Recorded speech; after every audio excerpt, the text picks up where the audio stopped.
시청자 여러분 안녕하세요. 오늘도 기출문제를 같이 한번 풀어보겠습니다. 구독과 좋아요 부탁드리겠고요.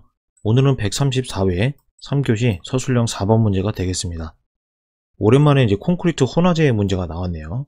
이런 문제는 기본적인 문제이면서 이 혼화재에 대한 종류를 암기하지 않거나 효과 이런 거를 암기가 되시지 않으면은 좀 풀기가 어려우셨을 거예요. 왜냐면 이 문제는 기본적이긴 하지만 그냥 간과하고 그냥 넘어갈 수 있는 그런 문제가 되겠습니다.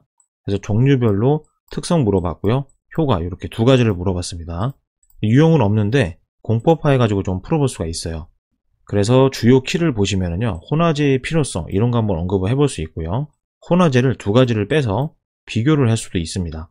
그리고 혼화재 사용을 했을 때 유의점이라든가 아니면 혼화재의 경제적 효과 이 효과가 같이 들어가겠죠. 요거를 작성을 할 때 경제적 효과도 같이 언급을 하는 거죠. 그리고 혼화재의 활용 사례라든가 적용 방안 이런 것도 한번 언급을 해볼 수가 있겠습니다. 자, 그럼 이 페이지 대제목부터 보겠습니다. 대제목은 두 개를 물어봤죠. 그런데 혼화재 사용 시 주의사항 요거 하나를 집어넣었습니다. 먼저 종류별로 특성을 보시면요. 플라이애쉬가 대표적으로 있겠죠. 이거는 공기량이나 수화율을 저감시킨다. 초기 강도가 낮고 장기 강도를 발현한다. 이렇게 볼 수가 있고요. 그 다음에 또 실리카 피움이 또 있겠죠. 요거는 매우 미세한 입자겠죠. 그리고 강도가 향상된다. 그리고 5에서 10% 정도 낮은 비율로 사용을 한다. 이렇게 볼 수가 있고요. 그 다음에 고로슬레가 있습니다. 요거는 수화 반응을 일으키는데 추가적으로 강도를 발현한다. 이렇게 보시면 되고요. 여기 그래프를 간략하게 설명을 드리면은 이 플라이애쉬 사용량에 따른 변화거든요. 재령이고요. 세로가 콘크리트의 온도 상승입니다.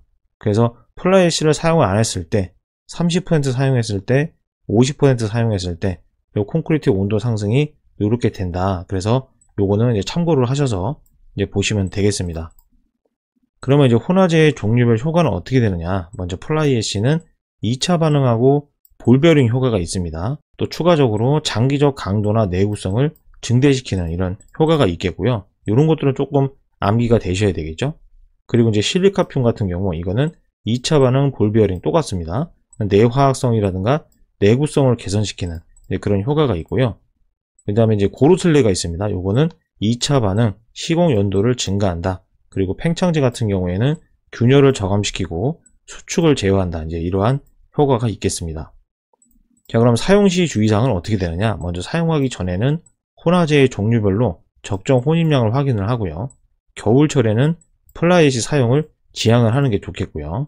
그 다음에 사용 중에는 혼합 과정에 균일 배합을 하거나 과다 사용 방지를 한다. 왜 그러냐면 작업성 저하 방지를 위해서 그렇고요.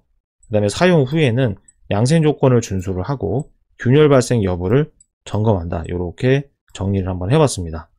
문제풀이는 여기까지 하겠습니다. 감사합니다.